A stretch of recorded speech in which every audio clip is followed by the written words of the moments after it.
on arrive sur la fin du championnat de France des jeunes 2025. On va proposer la partie du jour de la ronde numéro 8. Pour cela, j'ai choisi la partie dans la catégorie des moins de 18 ans en mixte, où un joueur de Marseille avec les pièces blanches jouait, donc Mathias Delaplace, jouait contre Paul Pai-Liu. Et il y a eu une sacrée partie, une sacrée préparation du joueur de Marseille avec les pièces blanches. Il a décidé d'envoyer fort, de trouver l'initiative contre la Sicilienne de son adversaire. Et on va tout de suite voir ce que cela a donné.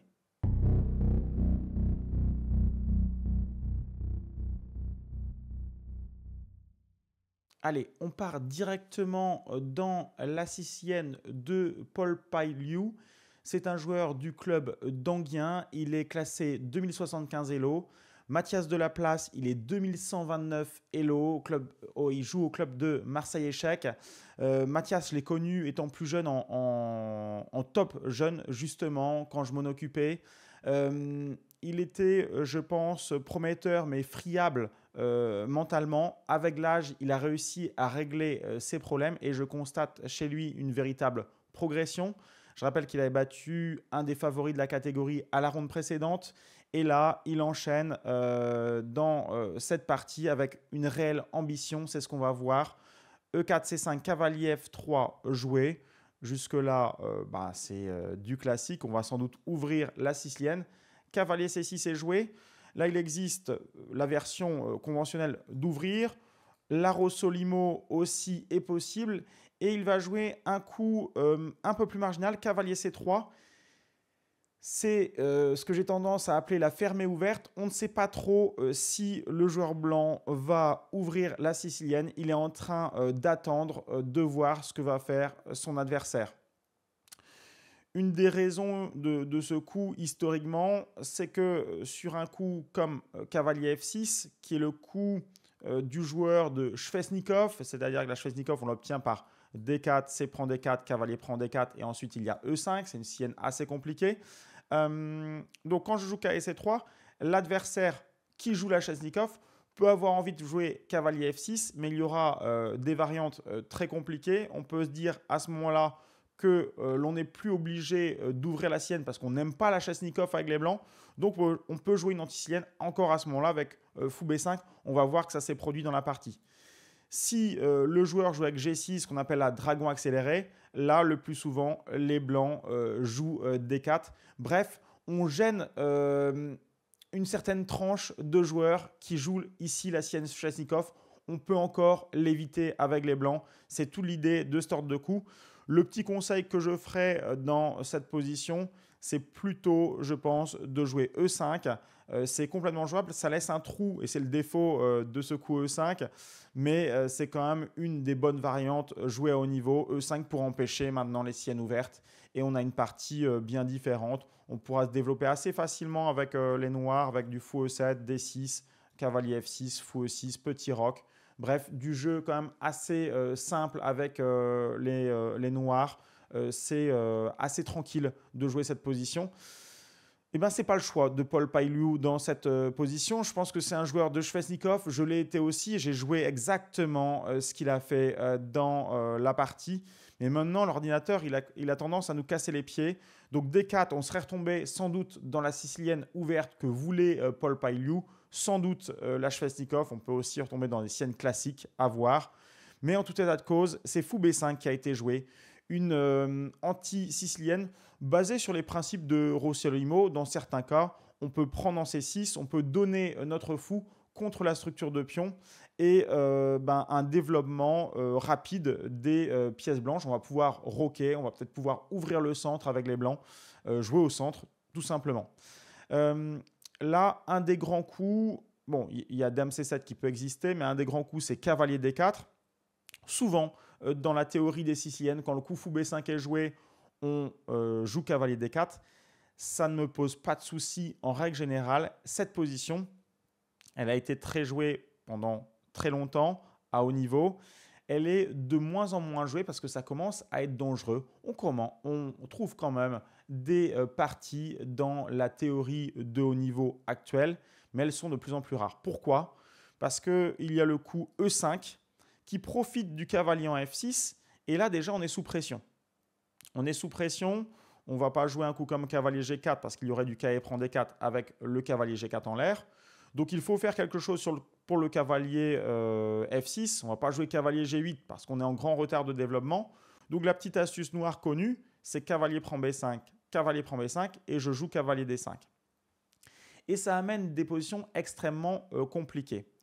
Ce qui était le plus connu et ce qui reste encore la grande variante, c'est cavalier G5. Je pense que Paul, avec les pièces noires à 2075 Elo, il connaissait pas mal cavalier G5.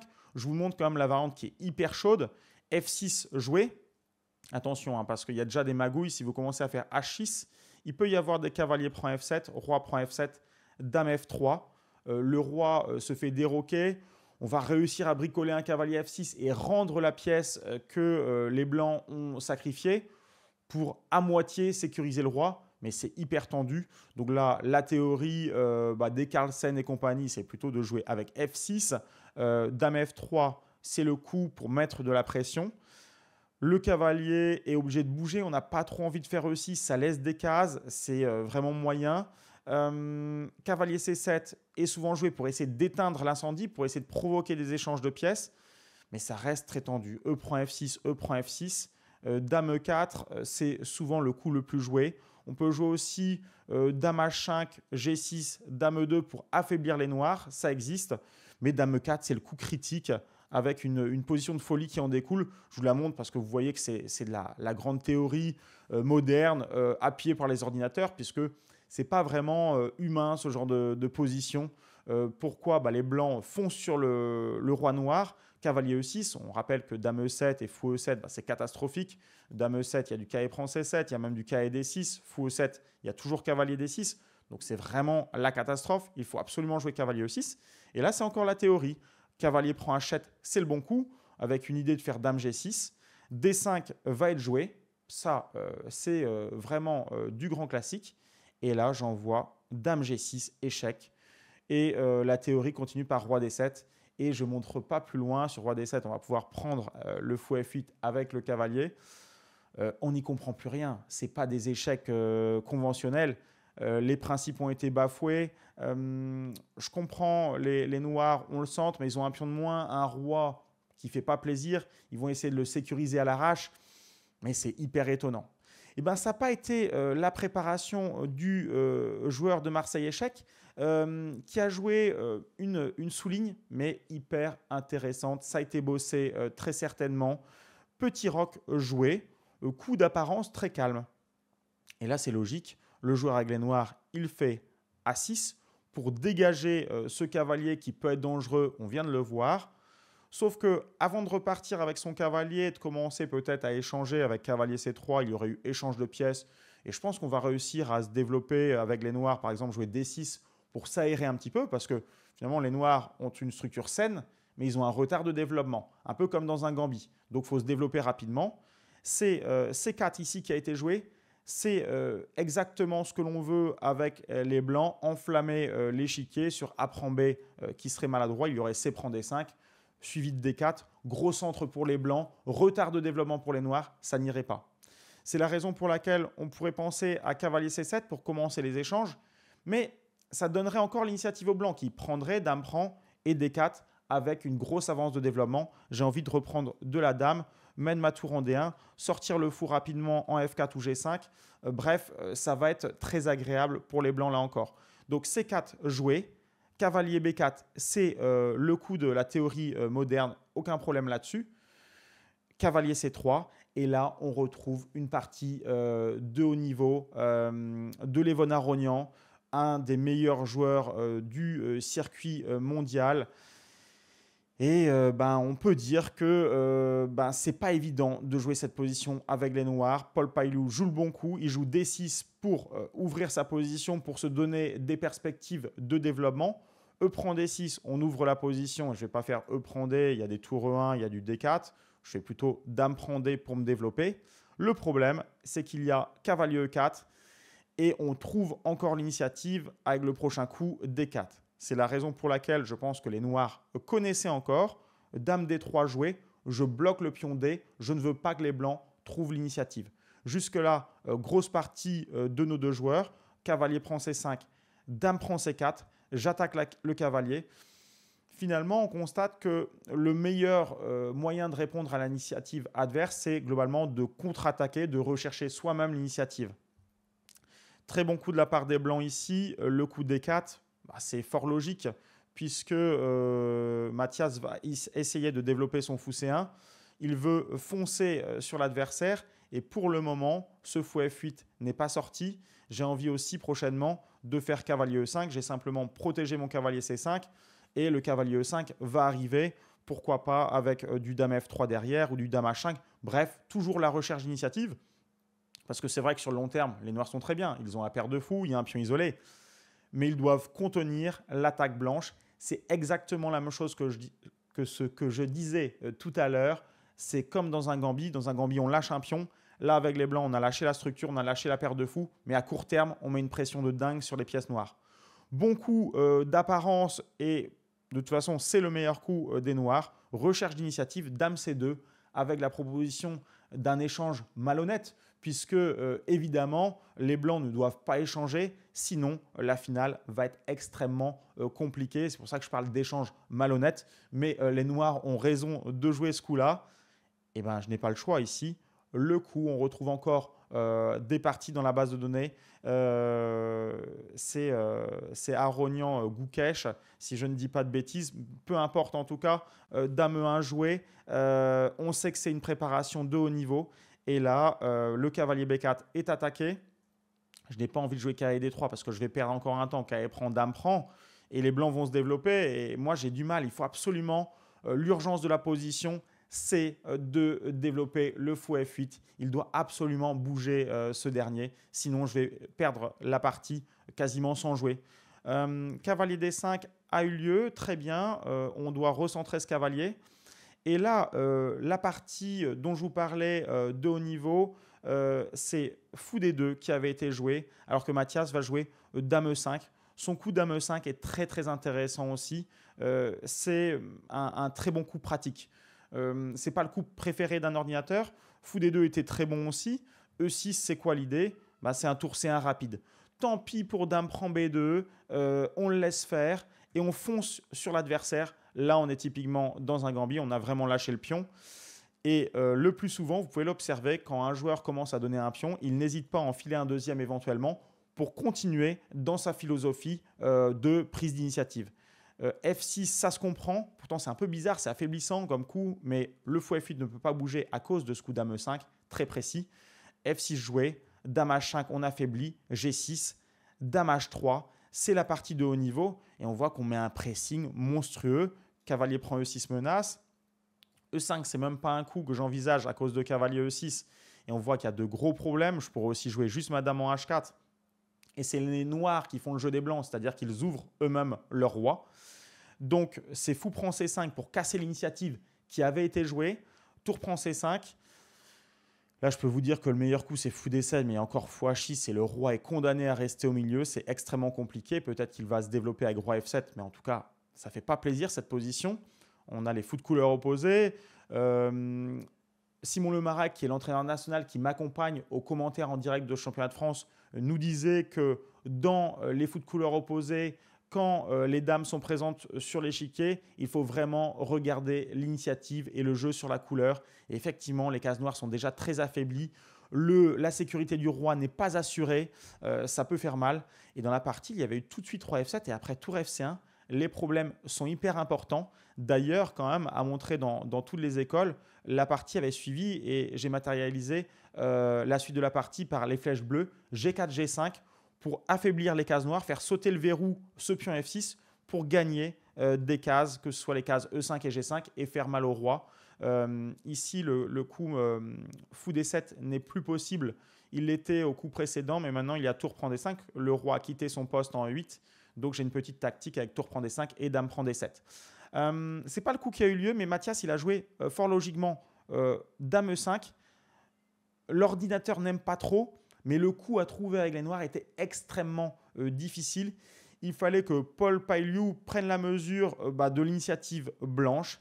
Et le seul coup, c'était ici de proposer l'échange de dames. Alors, proposer l'échange de dames, c'est hyper logique, c'est facile à trouver. Sauf que le joueur noir a dû se dire, sur dame F5, sur dame F5, il me prend, fou prend, et cavalier prend B7, je perds un pion. Et on voit souvent ce mécanisme de défense à haut niveau. On lâche un pion, mais les noirs ont de réelles compensations. Ils ont la paire de fous dans la finale, une cible, et maintenant, leur position devient saine. On pourrait jouer éventuellement E6. Il y aura encore du cavalier C5, c'est petit avantage blanc, mais pour avoir checké la position, F6, roi F7, du jeu avec G5, G4, on pouvait casser les belles cases des cavaliers et dominer avec notre paire de fous. C'était hyper intéressant, mais c'était un concept de très très haut niveau. Pas facile à jouer pour Paul Pailiou, 2075 Elo, sans connaissance préalable. Donc là, on peut dire que l'ouverture des blancs a parfaitement marché. Dame F5 n'est pas jouable. E6 va être joué. C'est dur, hein, il se prend point d'interrogation. Parce que finalement, oui, c'est logique d'ouvrir le fou F8, mais il ne peut pas le sortir à cause du pion G7. Tour E1 joué. Fou prend C5 ne marchera jamais, il y a dame prend G7. Et en plus, je menace dame prend D5 à tout moment. Là, ça commence à être déjà extrêmement difficile. Cavalier B4 joué. J'aime beaucoup le coup de Mathias Delaplace. Il joue à fond l'initiative, il joue fou D2. Je trouve que point d'interrogation, c'est complètement exagéré. C'est dans l'esprit de la position. Il y avait d'autres coups comme fou G5 pour mettre le fou encore mieux. L'idée de développer ce fou, ce n'est pas que pour le fou, c'est aussi pour jouer tour à C1 et à terme rentrer dans le camp ennemi. Ok, c'était jouable, fou G5, mais fou D2, ça fait partie des bons coups de la position. On ne peut pas blâmer Mathias là-dessus. Cavalier C6, bien joué Paul. Il essaie de tant bien que mal se dépatouiller. Coup piquant des blancs, coup piquant des noirs. Et là, je pouvais jouer dame G3 pour empêcher le fou F8 de se développer. Mathias a préféré dame H5. Il se prend encore point d'interrogation. Ce n'est pas un mauvais coup, là encore. Pourquoi ? Parce que dans ce style de position, on a vraiment du jeu sur le roi E8. Il y a des histoires de cavalier prend E6. Donc, pour moi, c'est un coup hyper intéressant. Là encore, Paul est en difficulté. Il avait deux coups candidats qui lui permettaient de résister. Dame G6, pour moi, c'est un coup qui faisait sens parce qu'après, un coup comme dame prend, pion prend, on peut vraiment résister. On a échangé les dames. Et ce n'était pas si facile pour Mathias. Il avait un coup dans ce cas-là difficile à trouver. On n'a pas trop le choix d'échanger les dames ici, sinon on perd du temps avec les blancs. Il avait le coup extrêmement difficile, cavalier A4 à trouver avec l'histoire de cavalier B6. Je ne sais pas s'il l'avait vu avant de jouer son dame H5, mais dame G6, c'était vraiment un joli coup. Dommage qu'il ne le joue pas, Paul, parce que si les blancs refusent l'échange de dames, on joue fou E7 et bientôt petit roc.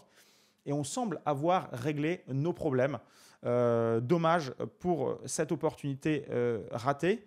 Fou E7 était un coup candidat aussi, mais il y avait cavalier prend E6, c'était l'idée de Mathias, c'est certain. Fou prend E6, tour prend E6. Et petit roc, un super coup pour sécuriser le roi. Mais je constate quand même qu'on a encore lâché un pion. Il va falloir jouer contre le pion isolé. On a la dame active. On va pouvoir amener de la tour en D8. C'est jouable cette position pour Paul. Et finalement, il a vu une opportunité, il a cru à une gaffe de son adversaire et il a joué cavalier prend D4. C'est gratifié de 2 points d'interrogation. Il n'a pas vu un cruel détail. Et en même temps, partir à l'abordage alors que le roi est au milieu, que le fou F8 coince le roi, c'est-à-dire qu'on ne peut pas roquer en un coup, c'est chaud. Il faut bien calculer. Il a pris son temps, mais il avait déjà été gêné dans l'ouverture, donc il n'avait pas non plus un temps illimité pour faire toute sa partie. On voit sa pendule qui affiche 38 minutes à ce moment-là. Et en fait, Mathias va trouver la belle combinaison tactique avec les blancs. Je vous invite à mettre pause d'ailleurs et à la chercher de votre côté. Mathias, il a joué le super cavalier prend D4. Évidemment, dans cette position, le but, ce n'est pas de prendre en D2. Il y aurait du cavalier prend E6, c'est la fin de la partie. Mais il voulait faire dame prend C5 avec un super chantage. On menace en même temps le cavalier D4 et la dame H5. Une sorte de double attaque où on va forcer l'échange de dames. Ça n'a pas eu lieu du tout. Bon, déjà, il y aurait des cavaliers F5 et je ne suis pas obligé d'échanger les dames, mais c'est surtout cavalier prend E6, deux points d'exclamation. Et des fois, on voit le module chess.com qui est généreux avec comment dirais-je, les deux points d'exclamation. Là, je pense que c'est complètement justifié pour Mathias. C'est très très beau. C'est un sacrifice de dame, pseudo-sacrifice. Sur fou prend E6, tout le monde voit tour prend E6. Et les problèmes noirs sont plus qu'importants. Fou prend E6, tour prend E6. Je ne peux pas malheureusement mettre mon fou en E7 puisque il y a dame prend dame. Et si le roi bouge, il y a simplement dame prend F7. Donc c'est la catastrophe. Pas besoin d'en dire plus. Dame prend H5 est ici forcé. Il n'y a plus qu'à exécuter la combinaison. Cavalier prend G7, double échec. Donc le roi est obligé de bouger quand on est double échec. Le roi bouge en D8, cavalier prend H5 et c'est une véritable catastrophe parce qu'il n'y a qu'un pion de moins, mais le roi n'est pas sécurisé et il y a 4 pièces qui peuvent fondre sur lui. Déjà en faisant ces deux flèches, je réalise un échec et mat, et on n'en est pas loin dans la partie. Fou E6, c'est bien joué. Tour AC1, c'est un coup de blocus pour que le roi ne puisse pas aller se sécuriser du côté L-Dame. Fou E7, je ramène du monde à la fête, cavalier G7 pour piquer la case E8 du roi. Le fou bouge, prend A2, un coup désespéré pour Paul qui voit Mathias le mettre en échec et mat. Fou A5, B6, fou prend B6 et abandon sans attendre roi D7, tour ED1, fou D6 et simplement tour C7. C'était mat au prochain coup avec roi D8 et tour prend D6. Peu importe de toute façon, Paul avait vu venir tout cela, mais c'est Mathias qui l'emporte à la faveur d'une très bonne préparation et à la faveur d'un jeu derrière pour l'initiative. Il a bien compris ce qu'il devait faire et Paul a eu quelques opportunités d'aseptiser la position, mais il est vrai que ce n'était pas évident. Même en aseptisant la position, les blancs restaient légèrement mieux. Il n'a pas réussi à concéder ses petits problèmes. Du coup, il en a eu des gros dans cette partie. On souhaite le meilleur aux deux joueurs pour la dernière ronde. Mathias Delaplace jouera pour au moins un podium, voire une victoire finale si les planètes sont alignées. On verra tout cela dès 9h le dimanche, le dernier dimanche de compétition. Il y aura une dernière partie du jour sur la chaîne Pro Evolution Échec, la chaîne YouTube. Si vous voulez voir le direct, c'est sur la chaîne Twitch que cela se passe. Il y a même des rediffusions de ces championnats de France sur la chaîne Twitch Pro Evolution Échec. Et si vous avez envie de continuer avec moi, en plus de la chaîne YouTube, il y a la plateforme Pro Evolution Échec avec tous mes contenus de packs vidéo sur toutes les thématiques échiquiennes. Je vous invite à la visiter, cette plateforme. Le lien est en description. Sur ce, je vous dis à très bientôt sur la chaîne Pro Evolution Échec.